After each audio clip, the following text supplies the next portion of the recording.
All right, so we are officially recording this session.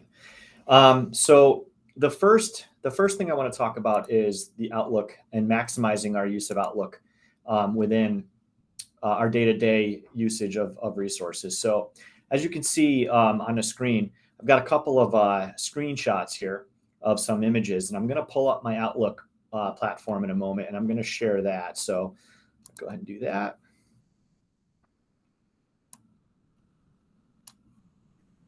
All right, so in Outlook, the first thing I want to talk about is the integration of Google Drive. And you can see over here on the right-hand side, I've got this Save Attachments Google Drive. And it's grayed out right now because I don't have any emails that have attachments at the moment. So I am going to see if I pull up a deleted email that has an attachment right here. I've got this October 12th PD agenda. And you'll see that in Outlook that grayed out Save Attachments is now changed. So I know that at times we get email messages that have attachments, could be from our administrator. Maybe it's teacher evaluation resources. It could be other documents that you're receiving from a colleague on your department. And what you can do is, instead of taking this PDF, downloading it, opening it, saving it to your computer, and then having to go back into Google Drive and then upload it to Google Drive, it takes a long time. It's a process. What you can do is you can actually, within Outlook, if you were to click on the email message with the attachment and then go up to the top right corner and click Save Attachments, it's going to ask you, where do you want to put that in Google Drive? So I don't have to worry about downloading and uploading. So if I go to my Drive, and this was on PD, so I could look for my PD folder within Google Drive, and I could save it there.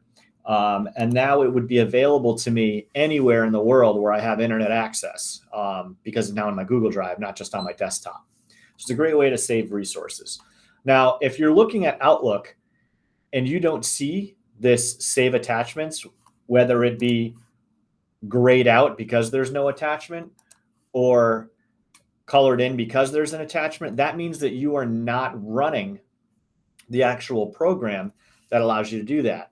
So does anybody not have that? Go ahead and give me like oh, I don't have, oh, Kim doesn't have it.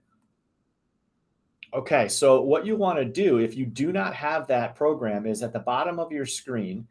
Jeff, can I ask real quick? I have it, but it's grayed out. That means you're on an email that does not have an attachment. Okay. If you look for an email that's got that little paperclip next to the person's name and click on it, it should go to the colored version where you can actually interact with it. Yep, I see it. So on the bottom of the screen, I've got my little magnifying glass here. I'm going to click on that. And it's going to give me an ability to type here to search. So Kim, I know you can't see it on your screen from my view, but if you look at the bottom in the taskbar, it should be something that says type here to search. And if you go ahead and type in Google Drive, under best match, it should say Google Drive and then the word app underneath it. And if you don't have that as an option, if anyone here does not have that as an option, please zip me an email and tell me that you do not have the Google Drive app on your desktop. And I can go ahead and I'll pop over and I'll get that set up for you. Because in order for you to use these productivity functions with Google, you're going to need to have that Google Drive app installed on your computer. And I'm saying Kim because Kim's really the only person I can see on my screen because it's full of other stuff. So I'm not trying to pick on Kim. So, Jeff, do you want us to email you now if we don't have it? At any point, you can email me at any time. Okay. Because I found the app thing. Can I download it myself right now? You should be able to download and install it. If it pops up that it needs admin access, then I'd have to come down and put in my login credentials to get that to actually populate. But you can certainly try to it should be on most people's desktops. But if it's not, you will have to download it. Thank you for that, Tom. Okay, thanks. So as again, once that's installed, we'll have that save attachments from an email, and that's great, right? That's fantastic. In in looking at that, there are several other options too. Once that's running, in the bottom of your screen on the right-hand side, on my screen, I've got like the weather forecast. It says like partly cloudy or whatever. There's a caret. And if you click that caret, you should have this little Google Drive symbol, and it should be colored. And that means that your Google Drive app is running and it's syncing, which gives us access to that attachments section. So again, if it's not there, but it's installed, then it hasn't been set up and run yet. And that's a very quick job. I think it takes me like 2.5 minutes. Don't hold me to that, to get that set up. So another really great feature of the Drive integration is if you go ahead and you create a new email. So I clicked on new email, and now I've got my email box popped up here. What I can do is I can insert files using Google Drive right from my email. So I don't have to go into Drive, get the Google link, copy it, bring it over to an email, paste it in there, make sure I copied the whole thing. You can actually go right into insert files using Drive after you create a new email. You can go to insert a Drive link, and then you're going to pick where is it from your Google Drive. So if I did my presentation that I did this morning with pairs, there's the link right down there in the bottom left-hand side of the screen. In addition to that, I could do insert files using an insert as an attachment. So this could be a PDF or a Word document. So if I had a graphic, complete list of 130 sociology research topics. So now it imports that as an actual attachment versus a link.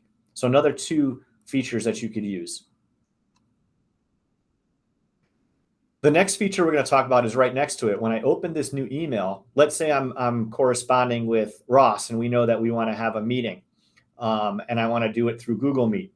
Instead of going to my calendar, creating a Google Meet link, highlighting that whole Meet link, going to email, pasting it in an email, then I got to figure out, when did I send that email? Did I send it to him? Where is it? Did I delete it? Is it in my sent? Did I put it in a folder? You can actually create your meeting right in that email that you're going to send, and it puts that link right in the body of the email.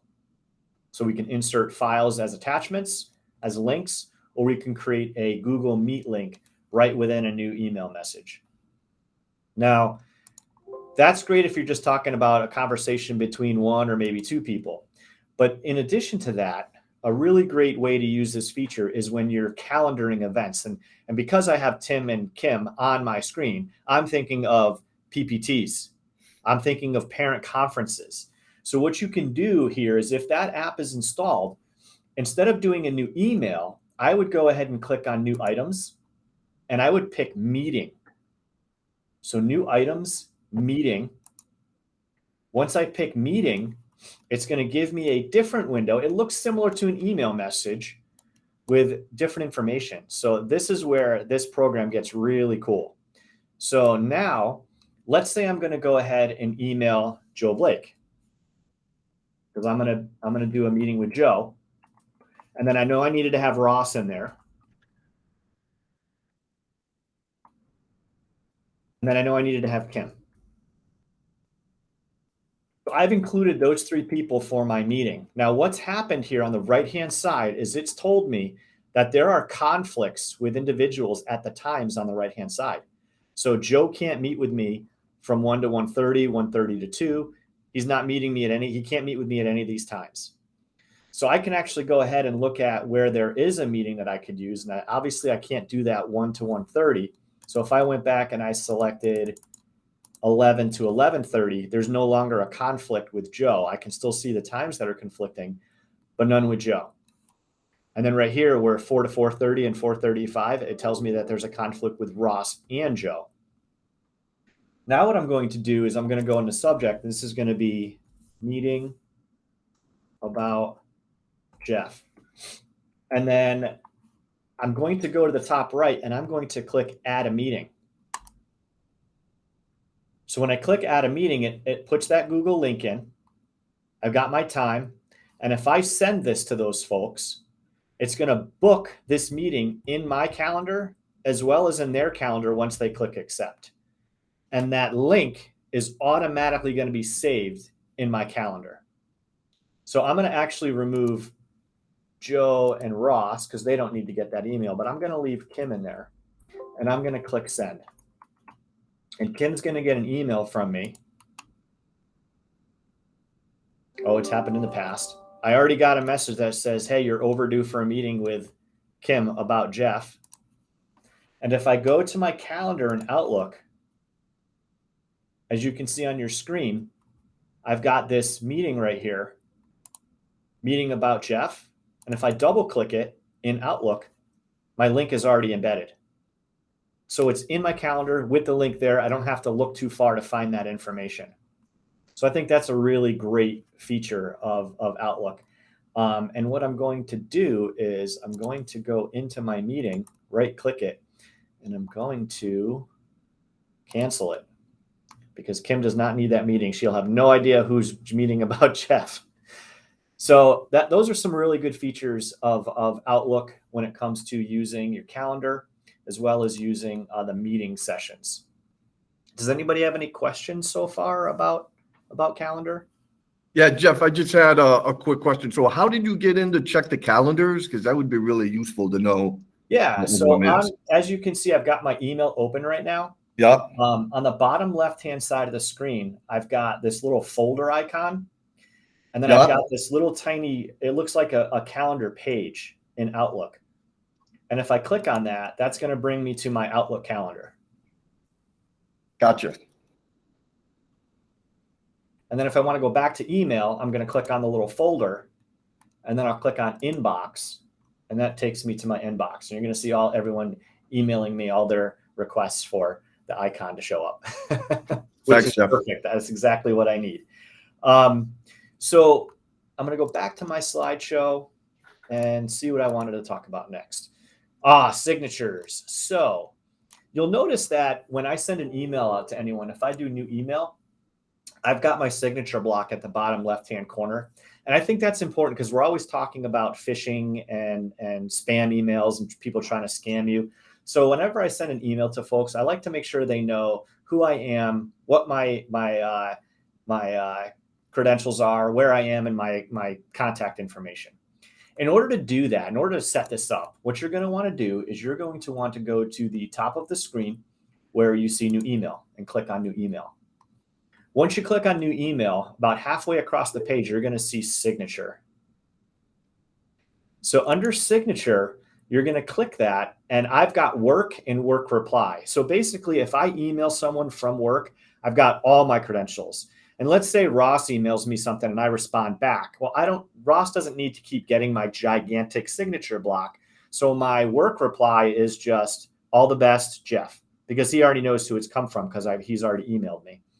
Now, if I want to set it up, I'm going to click on signatures, and you can see I've got work and work reply as two choices. If you don't have anything in this top box and you want to create one, you're going to click on new. And then you could say signature is going to be work signature and click OK. And now I've got nothing in the body. And this is where you can create your signature block. So I'm going to say Jeffrey A. Spivey, ed tech coach, and all around good guy. And then you can have your phone number, your email address, mailing address, anything you want to have in that info. And then what you're going to do is on the right-hand side, you're going to click save. It's going to add that signature. Now on the right-hand side, you get to pick the email accounts. So for me, I've got my Coventry CT email, and I've also got my Google email here. So I can check both my email accounts in Outlook by itself. I don't have to go to Gmail to check it and go back to Outlook to check those two email addresses. So now I want my work signature to be applied to my Coventry CT email account. And I want my new messages to have that new work signature. And I want my replies set to my reply signature. And then I would click OK. So now every time I open a new email, this one would pop up. And if I wanted to reply to someone, my work reply one would pop up, which is that. So if I click OK, and I close this window, and I click new email, now it's Jeff Spivey, ed tech coach, and all around good guy. I didn't even spell it right. So I don't like that one. I'm going to go back into my signatures. I'm going to select that one. I'm going to delete it. And now you'll notice it reverted my new message to none. So I'm going to pick my work one, which I already had listed, and I'm going to click on OK. And then I go back to signatures, and I'm going to change it to the CPS CTG account, and there's no signature set up for that one. So I'm going to pick work and work reply and click OK. So now anytime I email or reply to any email that has come into either inbox, I'll have a signature block already created. Some people like to put in, a famous quote from an author that they read, the book that they're reading now. Some people put in their credentials. So I have I use a Mac usually. So on that signature, I have images of my certificates that I might have earned from Google or from my ISTE certification. So that is the way in which you can add signatures.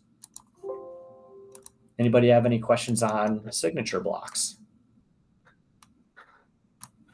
And again, this video I'll make available to you folks when we're finished, and I'll tag everything by time. So on YouTube, you'll be able to go right to that location to see how I did this. BCC. Yes, that is extremely important. So when you look at creating an email, I have it set so that I can see the to, the CC, and the BCC. And the BCC is crucial when you're emailing number of parents, because we don't want to be that one person that gets called out because we sent an email to parents and they can see each other email addresses. And you're like, why aren't you protecting my privacy? You shouldn't be sending this to all parents so they can see it. So in order to get that BCC to show up, you're going to go ahead and, just like I did, click new email. And if you see to C, and that's all you, to and CC, but no BCC, then what you have to do is go over to where it says options on the top of the menu bar. And right under the word options, you're going to see the BCC with a little arrow. And if you click it, it'll actually put that BCC in there. And it'll always be there every time you start a new email on that computer. And then I can close that.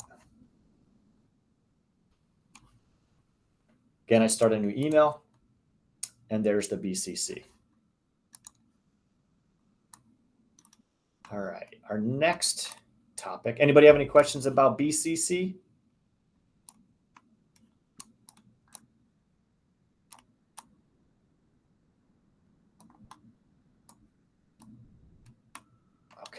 None. All right. Add Google Calendar to Outlook. So this is a popular request from folks because we have our Outlook calendar, we have our Google Calendar, we're checking our calendars, and we're not sure where we're supposed to be meeting with who, when, and where. So there's a way in which you can take your Google Calendar and you can embed it, as you can see up here. On mine, I've got my Coventry CT calendar, but I've also got my Google Calendar. My Google Calendar is in green. My CoventryCT.org calendar is in blue. I created this meeting yesterday in my Google Calendar for the session when I created that meet link. So I want to be able to see when both events are happening. So in order to do that, what you have to do is you have to go into your, I'm going to take it step by step for you. We're going to go into our Outlook calendar. So I'm going to open a new tab. And we're going to go into, I'm sorry, I said Outlook, I meant Gmail. We're going to go into our Gmail calendar, our Google Calendar.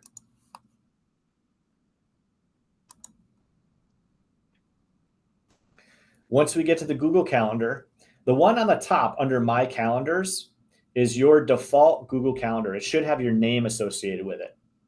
We're going to click those three dots next to that calendar, and we're going to go to Settings and Sharing. Once I go to settings and sharing, I'm going to see the calendar settings, and I'm going to scroll down. And I'm going to scroll down until I get to the thing that says secret address in iCal format. Shh, it's a secret. So we're going to click on that copy to clipboard icon, copy to clipboard, and say, okay.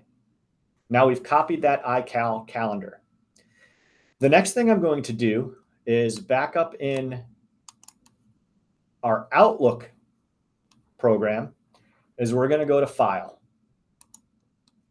And once we go to File, we're going to look at Account Settings. Then we're going to click Account Settings again underneath it. And we're going to get this pop-up window. And on this pop-up window, we're going to see halfway across the tabs, Internet Calendars. We're going to click Internet Calendars, and you can see my Spivey Google is already there. We would click New, and now it wants that link. So I'm going to click in that space, and I'm going to paste that link. And then I would click Add. As soon as you click Add, it's going to go ahead and sync to that Google Calendar. And now both your Google Calendar and your Outlook calendar will be on the same location for you to reference back and forward to. Now, one of the cool things is I have mine set up so that they overlap. You can actually break them apart. If you click that little arrow next to the name, it actually gives me my Outlook calendar on the left and my Google Calendar on the right. Now, for me, it's confusing because I'm looking at Tuesday and then I got to look at Tuesday here. So I just like things simplified, and I simplify it by having them overlap, and then the colors are different. You could always take the calendar off from view by clicking on that little checkbox on the left-hand side, and it removes that calendar from view. It doesn't delete it. It just takes it off the view. Click it again, and it drops it back in. Does anybody have any questions about the internet calendars? Yeah, real quick, how do you make them overlap again? Because mine are still side to side. So on the top of the tab, you should see an arrow next to the name of the calendar. Found it. Click that arrow, it'll drop them over each other. Thank you so much. Absolutely. All right.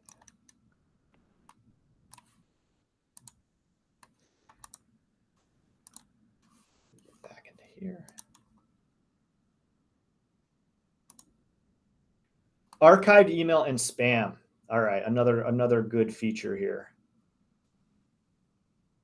I lost my calendar. There we go.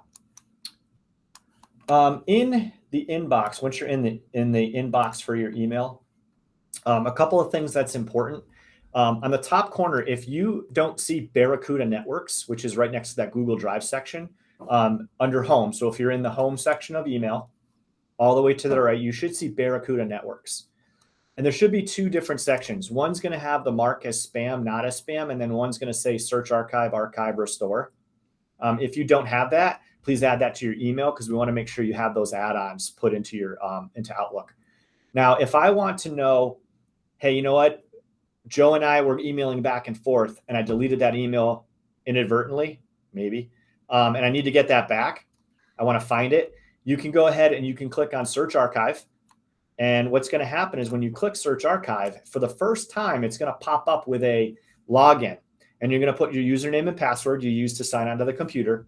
And then it's going to bring you to a Barracuda Archive search for Outlook screen. So if I wanted to search for something related to PD, and it was from Joe Blake, I'm going to go ahead and do J Blake.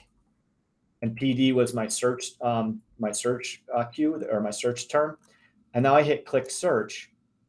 It's going to look for anything from J Blake that has the letters PD in it. And I can see right here, I've got 104 items related to PD that Joe has emailed me. And you'll see that 10/6/2021 is the last time we corresponded on PD. The first time I ever emailed to Joe about PD was on 8/25/2014, 7 years ago.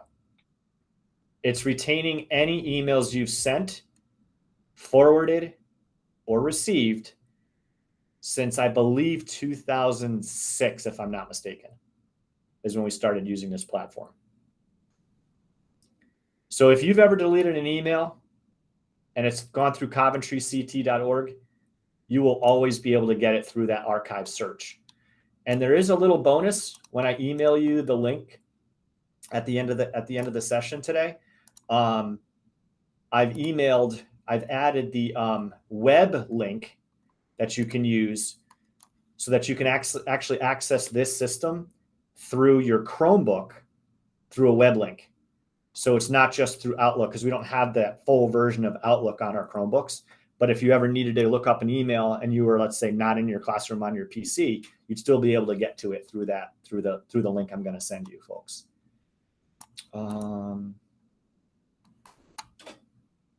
Before we go into PowerSchool and email, I'm going to go ahead and pull this back up again. So let's say that I get tons of emails from all sorts of groups, and I don't think anything in here. But let's say this Promethean one was a spam or something that was related to phishing. Now I can just delete that, and it's out of sight, out of mind. I can go to the unsubscribe and click unsubscribe, and hopefully they won't send me any more emails. But if you want to help kind of like support the community, one of the things that you can do is when you get one of those emails that's just, it's junk, it's spam. If you click on it, and then you go up into the section of your Barracuda Networks icons, and you click mark as spam, that's going to start teaching the spam filter to recognize emails from that group as spam, and it will automatically pull them off so they don't get delivered to our inboxes. So that's just one way in which you can kind of, support the community, as it were. If it's an email that you want, like Promethean, and let's say it went into my junk folder, I can click mark as not spam. And that also tells the system that please don't make this spam because I need to get that. Any questions on marking as spam, not marking as spam?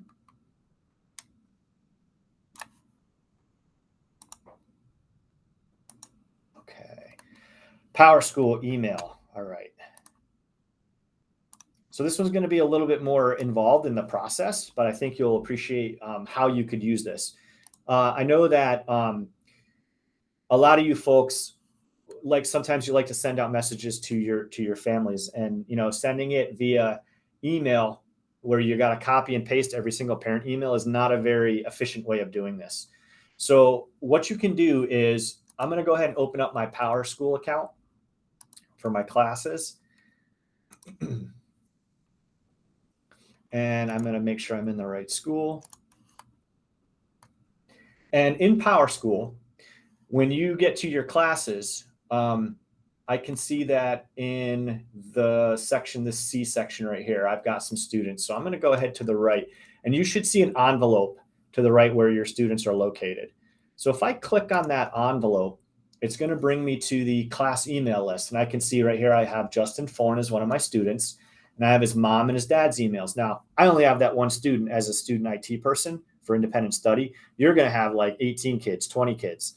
So what you can do is at the bottom where it says Guardian emails, this is what you want. So we're going to go ahead and highlight that text, and we're going to copy it. So we're copying those emails. Now, if you look at it, the one thing I want you to notice that they're separated by a comma. That's going to have an impact onto how we can create a group list for our parents. So once we have those students selected, or those emails selected for the parents, we're going to come into our email. And what we want to do is we want to create a group list for those parents. So I'm going to go up to the top. Remember when we set up the meeting, we did new items, meeting? Well, we're going to do new items, but instead of meeting, this time we're going to go to more items, and we're going to select contact group. Once I select contact group, it's going to open up a page that looks like this, where it's basically a blank slate.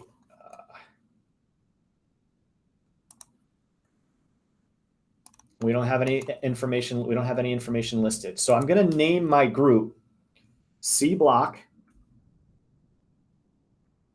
21-22, because that's this year. Now I'm going to go ahead and I'm going to go back to my email, because now I got my group ready to go. And I'm going to click new email. And I'm only doing this because it's a tool right now. I'm not actually going to send an email. I'm just going to use this page as a tool. I'm going to paste my email addresses in here because, as I said before, they're separated by a comma, and I can't use the comma. So now I'm going to select all the information here, and I'm going to do Control K, or I'm going to right click. Sorry, I just totally froze up on myself. Ignore that last comment. What I'm going to do is I'm going to press Control F on my keyboard, which is find and replace. And now I'm going to go to replace, and I'm going to find everything that has a comma, and I'm going to replace it with a semicolon. So find comma, replace with semicolon. Now I'm going to replace all. Now on your list of students, it could have up to 45 email addresses. So it'll say, all done, we made 40 replacements. Then we'll click OK. And then I'm going to click close. Now you can see the comma between those email addresses was switched with a semicolon. Now I copy these email addresses, copy them, and I'm going to go back to that group list I was creating right here. And I'm going to click Add Members from Outlook Contacts. And I'm going to add my members down here. And I'm going to click OK. And now it just populated my group list. So I've got these parents and their email addresses. And now I go ahead and click Save and Close. Now when I want to send an email message to those 20-something parents or 20-something families, I click New Email. And now in my BCC section, I'm going to go ahead and do C block. And you can see I've got C block 2122. I click it. And then that will be the list of all those parents. Then you can draft your email and send it out, and it's going to in the BCC. I'm going to go ahead and pull up the next class. Let me do this C block group.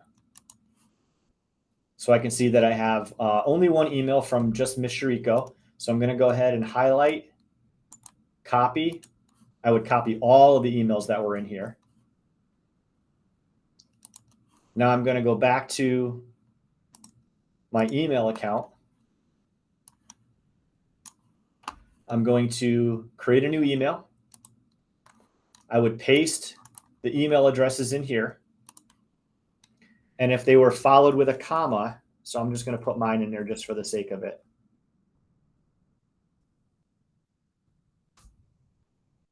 I would highlight this text.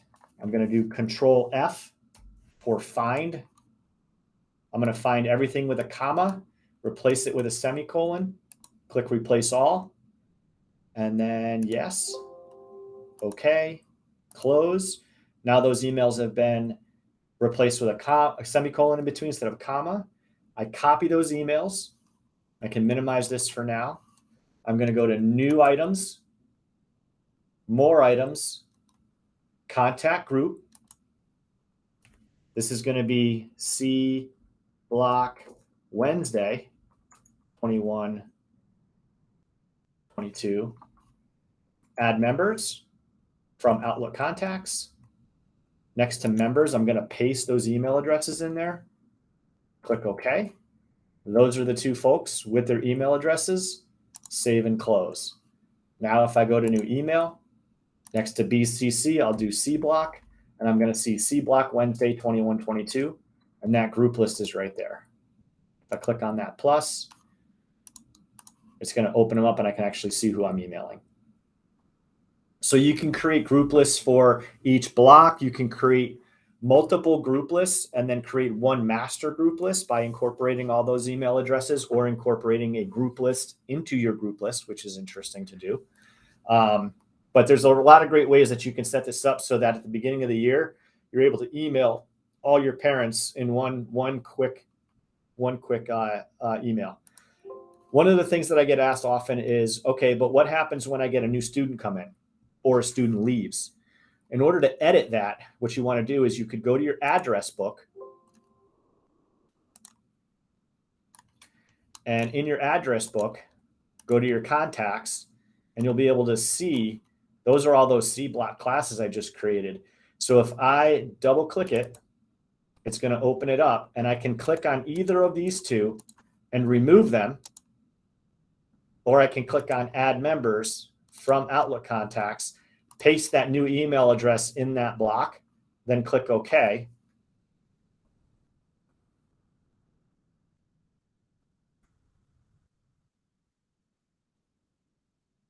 And now Ross is part of that group.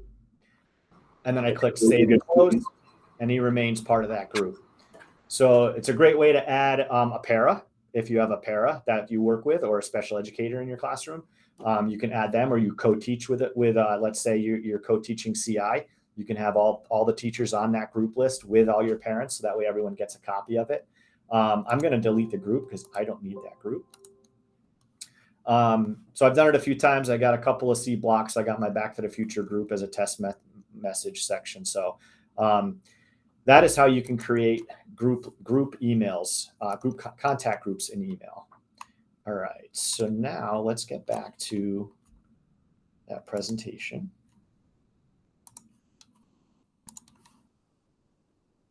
And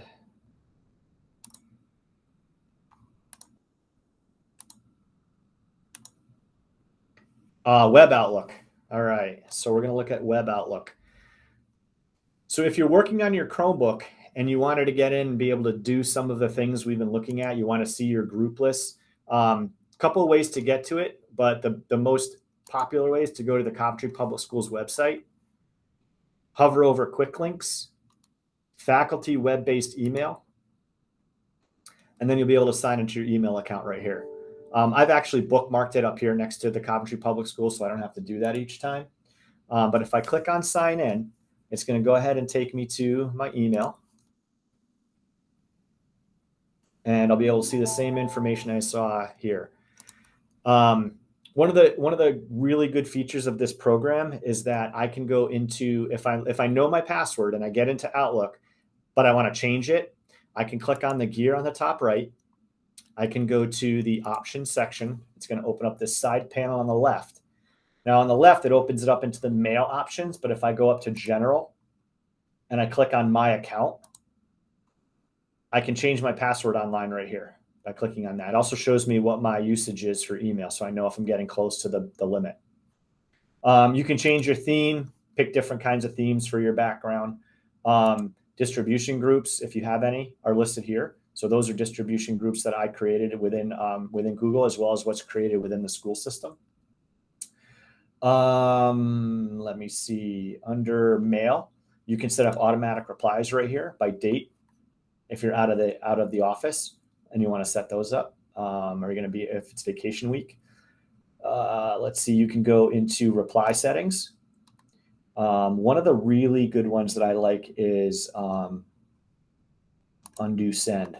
So I've set this up where if I'm using my Chromebook or I'm using the web interface and I send a message, I have 10 seconds, and you can make it up to 30 seconds, where I can click undo and it'll stop sending that message. So that's a really good feature under mail and undo send. Email signature. So same thing within this program, you can set up your signature block, including it in a new and forwarded or replied messages. You can also get into your calendar as well. If you click on the series of dots in the top left corner and click on calendar, you'll be able to see your Outlook calendar. You won't see your Outlook overlapping your Google Calendar because this is just the Outlook web interface that connects directly to the Coventry CT account. Although I have imported my Google calendars in here as well. I just don't see them up here because I didn't have it turned on. So that's Outlook online. And then my last discussion point is going to be ClassLink.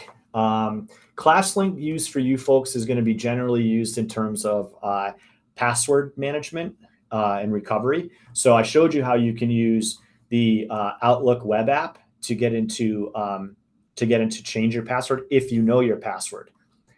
If you're having a problem with your password and you don't know it, or you forgot it, it's been a week on vacation or the summertime and you're coming back and you've set up your ClassLink recovery, this is how it works.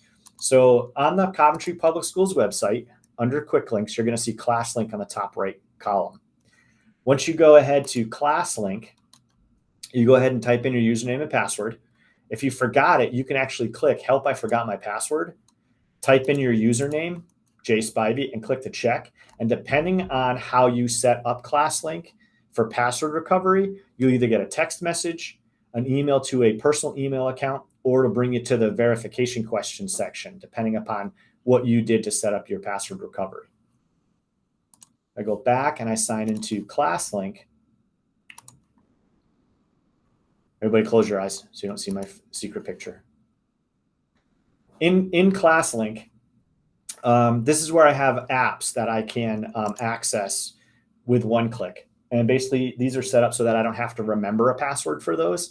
I have a lot because I work pre-K through 12. So I've got anywhere from, the grammar school with their Toto Math and PebbleGo, all the way up through the high school pages related to, what was it? Where is it? To the AP info, stats, McGraw-Hill, online textbooks, Turnitin, etc. In this section, if you get here and you haven't set up your password recovery, if you click on that drop down next to your name and you go to settings, you're going to see recovery as a choice. Under recovery, you will see if you've enabled them to mobile phone, email, or questions. I recommend that you don't use your school email, because if you're launching a password recovery, that means you don't know your password. And therefore, you're going to need to go ahead and use a personal account. That way you get it through there. And then just like you can in Outlook Online, you can reset your password right through this application as well. And we just initiated that right at the end of summer, where ClassLink, Outlook, PowerSchool, and all your Google applications, including Chrome sign-in, are all those passwords are all synced to try and make password management much easier for you folks. And that only works if you've gone through and reset your password at the beginning of the school year. So with that being said, I believe that was my last topic of this session, and I wanted to provide an opportunity for folks to ask questions if they had any questions for me or wanted me to clarify something.